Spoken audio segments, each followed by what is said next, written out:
আমরা সবাই কম বেশি অবগত আছি যে আমাদের বাজার ঘাট বেশ অস্থিতিশীল একটা অবস্থা বিরাজ করছে। সদাইপাতি করতে গিয়ে সাধারণ মানুষের নাভিশ্বাস হয়ে যাচ্ছে। জিনিসপত্রের দাম এত বেশি অস্বাভাবিক পর্যায়ে চলে গেছে যে গরিব অসহায় মানুষদের বেঁচে থাকাটাই দায় হয়ে গেছে, কঠিন হয়ে গেছে। কেন এই পরিস্থিতি তৈরি হয়েছে?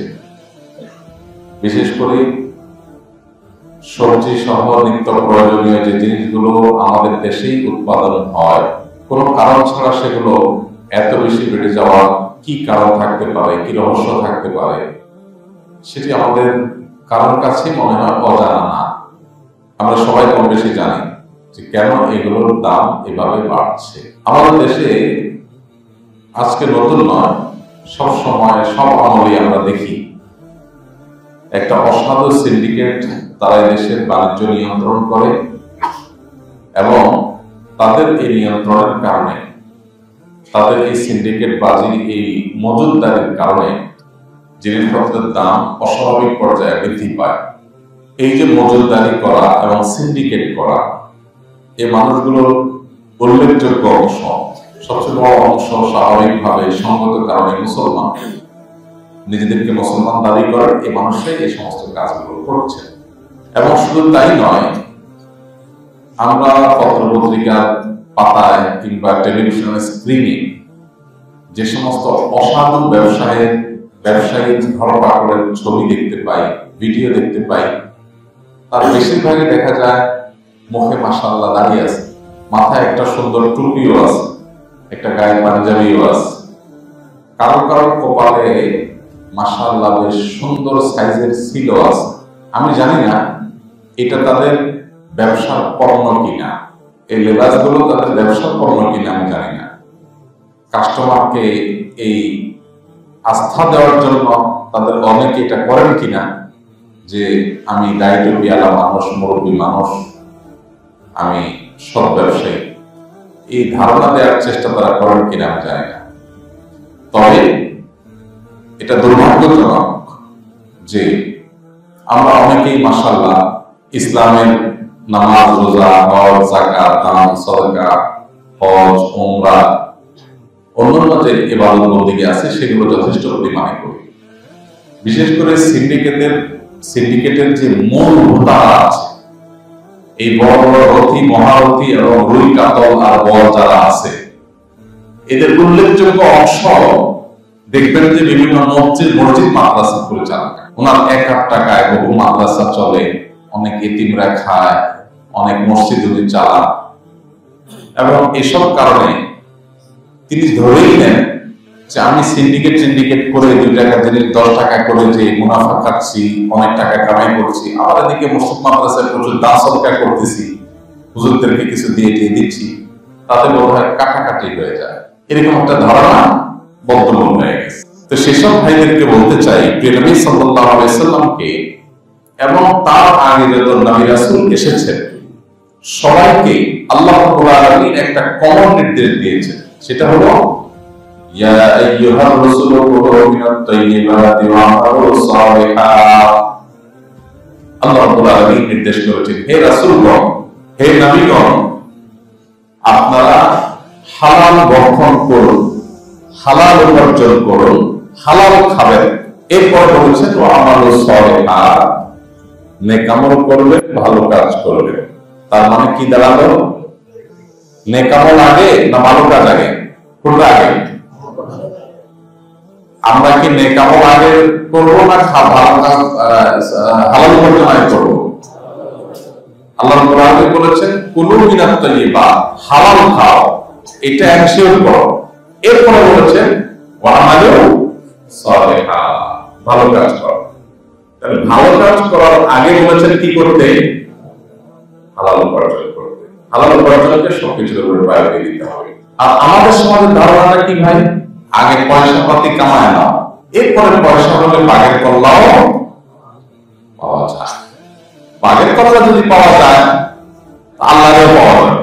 অনেকটা ধারণা এমন বদ্ধমূল হয়ে গেছে যে আমরা 2 নম্বর পথে, হারাম পথে যেভাবে খুশি সেভাবে আয় উপার্জন করে যখন আর আগর গোয়াল হয়ে যাব, এরপরে মসজিদে কিছু, মাদ্রাসায় কিছু, ওয়াজ মাহফিলে কিছু, তাফসীর মাহফিলে কিছু, এতিমখানাতে কিছু, সামাজিক কাজে কিছু, সবাই নারায়ে তাকবীর, বাবা, মাশাআল্লাহ, সুবহানাল্লাহ, আলহামদুলিল্লাহ পড়বে। কিন্তু আল্লাহর ফেরেশতা যারা হিসাব লেখেন তারা কিন্তু সুবহানাল্লাহ, আলহামদুলিল্লাহ পড়বে না, তারা বলবে আস্তাগফিরুল্লাহ, নাউযুবিল্লাহ। কেন? কারণ আপনার এই পুরো প্রসেসটাই হলো হাস্যকর। আপনি গাছের গোড়া কেটে আগে পানি ঢালছেন, যেখানে স্বয়ং আল্লাহ তার নবী রাসূলদেরকে বলছেন, ইয়া আইয়ুহার রাসূলু কুলু মিনাত তাইয়্যিবাত, হে রাসূলগণ হালাল খাবেন, এটা এনশিওর করবেন, ওয়া আমালু সালিহা, এরপরে বলেছেন ভালো কাজ করবেন, উপার্জনটা ঠিক রাখবেন, এখানে যেন কোনো ভেজাল না ঢুকতে পারে, পিওর যেন থাকে, হালাল যেন হয়, কারোর রক্ত চুষে যেন উপার্জন না হয়, মানুষের কষ্ট দিয়ে যেন উপার্জন না হয়, কারোর অধিকার নষ্ট করে যেন উপার্জন না হয়, হারাম বা অবৈধ পথে যেন উপার্জন না হয়, এটা এনশিওর করবে এবং পাশাপাশি তারপরে নেক আমল করবে। ভাইরা,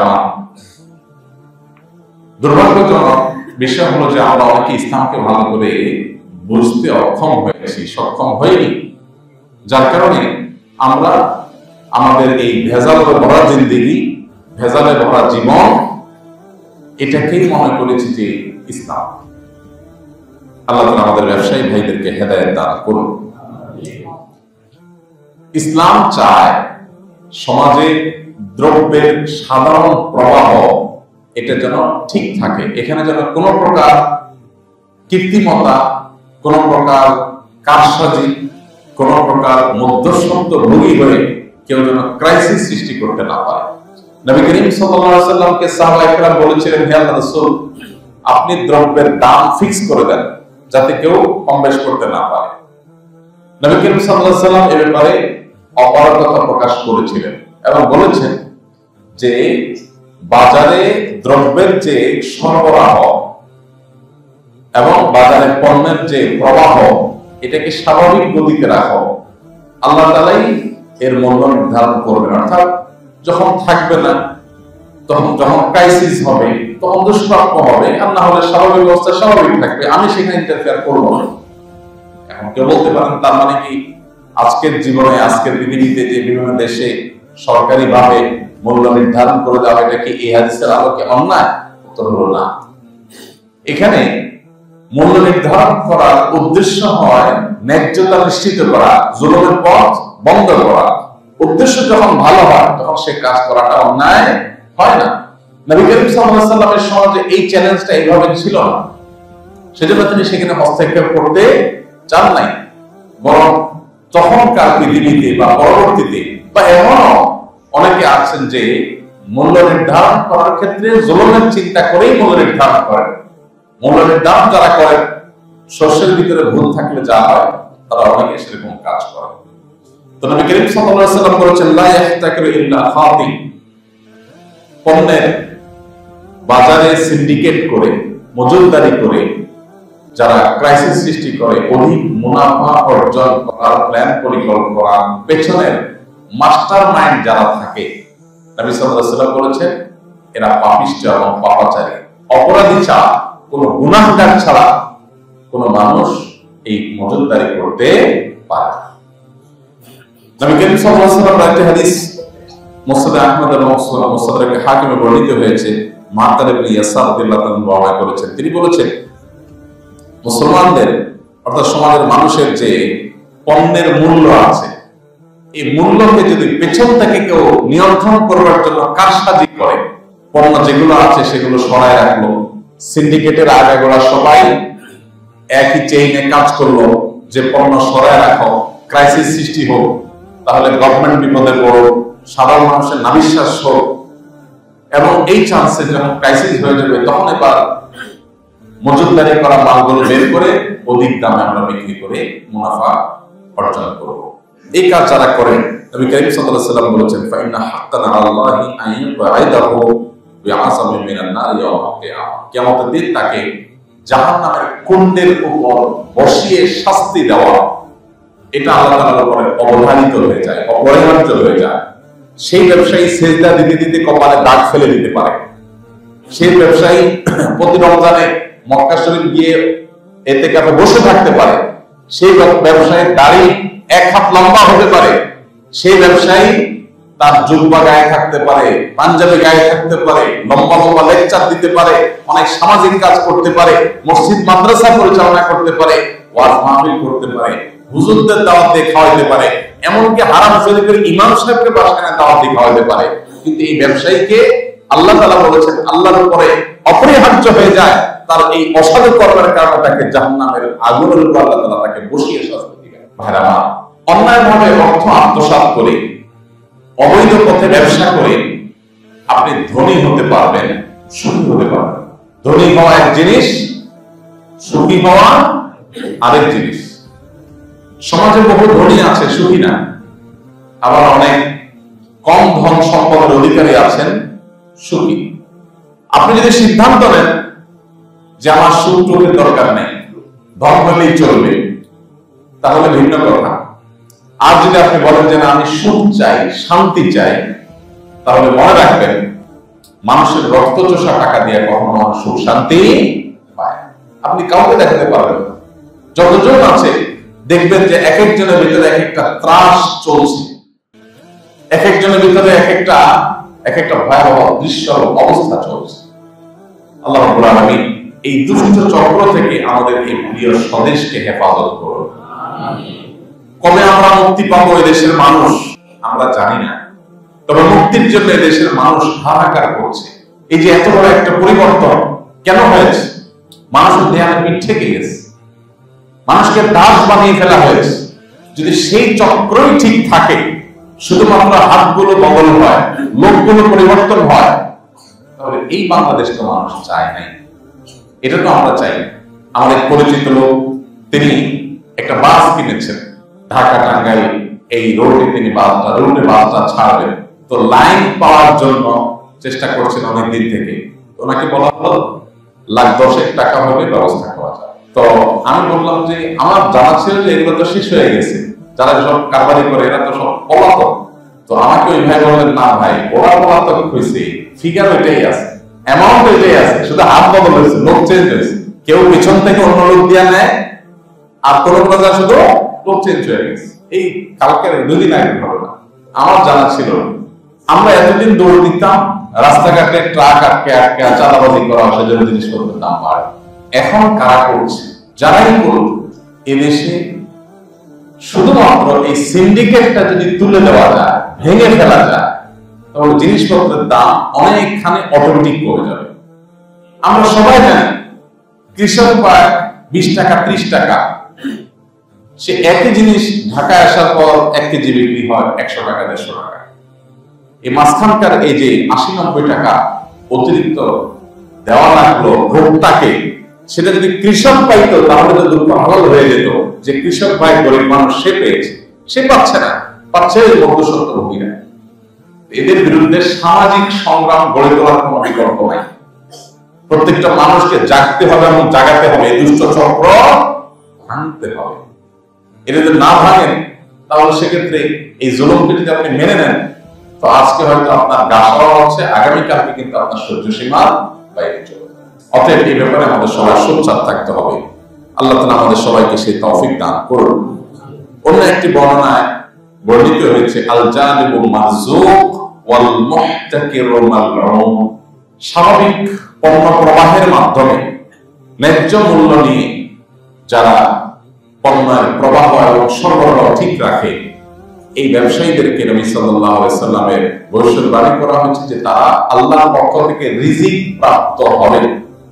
তাদেরকে যে লাভ, তাদের যে মুনাফা আল্লাহ তাআলা দিবেন, এটা তাদের জন্য সুখকর রিজিকের মাধ্যম হবে, সুখকর রিজিক হবে।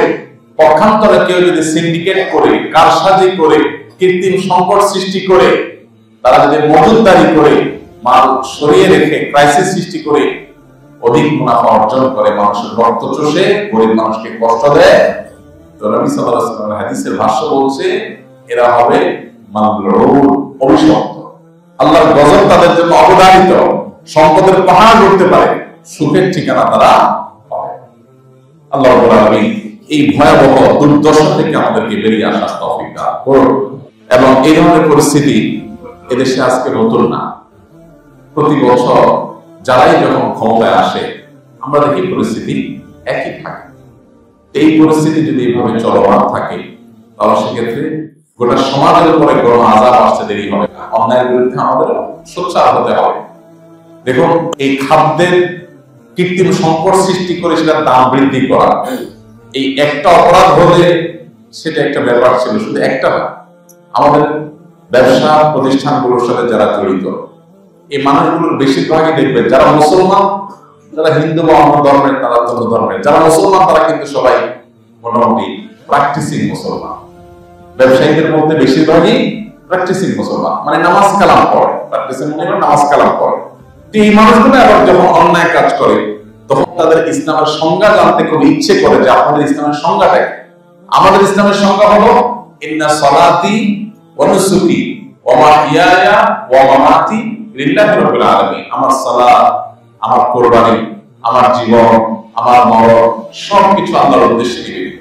সবকিছু যেখানে সবকিছু আল্লাহর উদ্দেশ্যে নিবেদিত সেখানে নামাজটা কোরআন হাদিস অনুযায়ী পড়বো, আর ব্যবসাটা যায় আমার যেখানে লাভ সেখানে যাবো। হালাল হোক আর হারাম হোক বাজার চাই, কোন মুসলমানের কাজ হতে পারে না। নবী করিম সাল্লাল্লাহু আলাইহি ওয়াসাল্লাম একবার বাজারে গিয়েছেন। বাজারে গিয়ে দেখতে পেলেন এক লোক কিছু খাদ্যশস্য বিক্রি করছে। তার খাদ্যশস্যের যে স্তূপ, এটা দেখে সম্ভবত নবী করিম সাল্লাল্লাহু আলাইহি ওয়াসাল্লাম সুন্দর হয়েছে যে উপর দিয়ে সে ভালোগুলো দিয়ে রেখেছে, ভেতরে বোধহয় খারাপগুলো। নবী সাল্লাল্লাহু আলাইহি ওয়াসাল্লাম চেক করলেন, চেক করে দেখলেন ভেতরে সব ভেজা আর উপর দিয়ে সব শুকনা গুলো দেওয়া। ভেজাগুলোর দাম কম থাকে, ভেজাগুলো ভারী হয়, সেগুলো নিচে আর উপর দিয়ে শুকনা। নবী সাল্লাল্লাহু আলাইহি ওয়াসাল্লাম তখন তাকে জিজ্ঞাসা করলেন, কেন তুমি এমন করলে? তখন বললেন যে আমার এই শস্যগুলো ভিজে গেছে, বিকৃত করা লাগবে, সেজন্য আমি এই কাজটা করেছি। নবী সাল্লাল্লাহু আলাইহি ওয়াসাল্লাম বলেছেন, মান গাশশা ফালাইসা মিন্না। যে ব্যক্তি কাস্টমারকে, ভোক্তাকে, ক্রেতাকে, মানুষকে প্রতারণা করে, মানুষকে ধোঁকা দেয়, সে আমার উম্মত না। তাকে আমি উম্মত হিসেবে পরিচয় দিব না। কিয়ামতের ময়দানে সে আমার উম্মতের পরিচয় সুবিধা পাবে না, সে যত তথাকথিত ধার্মিক হোক না কেন। এই জন্য ভাই, আমরা যারা যে সেক্টরে ব্যবসা করি, যে যে জগতে আছি, আমি জানি হালাল এবং সৎভাবে ব্যবসা করা এখন শুধু কঠিন না, অনেকটা মহা কঠিন এবং অনেকটা কোনো কোনো ক্ষেত্রে অসম্ভবের মতো কঠিন, অনেক বেশি কঠিন। কিন্তু আপনি অনন্তকালের জান্নাত লাভ করবেন, আল্লাহ সন্তুষ্টি লাভ করবেন, আর এইটুকু চ্যালেঞ্জ নিবেন না, সেটা কিভাবে হতে পারে? অতএব আমরা যে যে জগতে আছি, আমার সেরাটুকু দেওয়ার চেষ্টা সর্বোচ্চ ভাবে করতে হবে। আমি জানি আশেপাশে সব ব্যবসায়ীরা অসাধু ব্যবসা করে, আমি একা সৎ থাকতে গেলে টেকা কঠিন হবে, সেই কঠিন কাজটাই করার চেষ্টা করতে হবে। প্রয়োজনে আমার উপার্জনটা কম হবে, আমার কাস্টমার কম আসবে, আমার মুনাফা কম আসবে, কিন্তু এর বিপরীতে যেটা হবে, প্রথমত আল্লাহর কাছে আমার জান্নাতের প্রত্যাশা বাড়বে।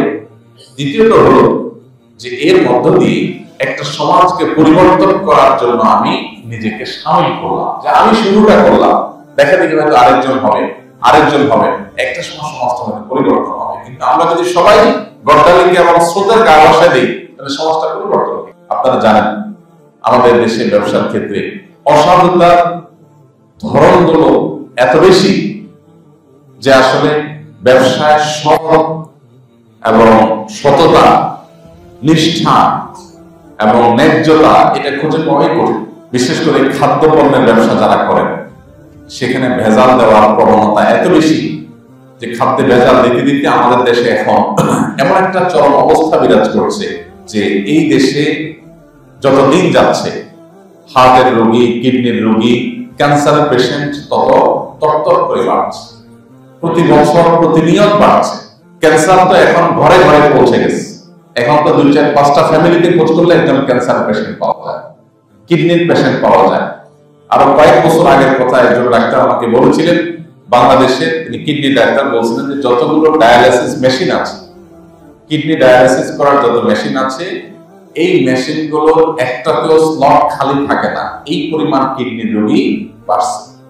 ক্যান্সারের কথা, শুধু আমার ফ্যামিলিতে, আমার বাড়িতে 7-8 জন ক্যান্সারের রোগী, এর ভিতরে কয়েকজন অলরেডি মারা গেছে, বাকিরা সাফার করছে। এভাবে বিভিন্ন জেলাতে আপনি খোঁজ খবর নিয়ে দেখবেন যে ঘরে ঘরে ক্যান্সারের রোগী, ঘরে ঘরে কিডনির পেশেন্ট, ঘরে ঘরে হার্ট অ্যাটাক, এবং মানুষের মৃত্যুর হার হার্ট অ্যাটাকে সবচেয়ে বেশি। এগুলো কোথা থেকে হয়? এগুলো হওয়ার যদি 10টা বা 20টা কারণ থাকে, তার সবচেয়ে বড় এবং শীর্ষের কারণ হলো আমাদের খাদ্যের ভেজাল।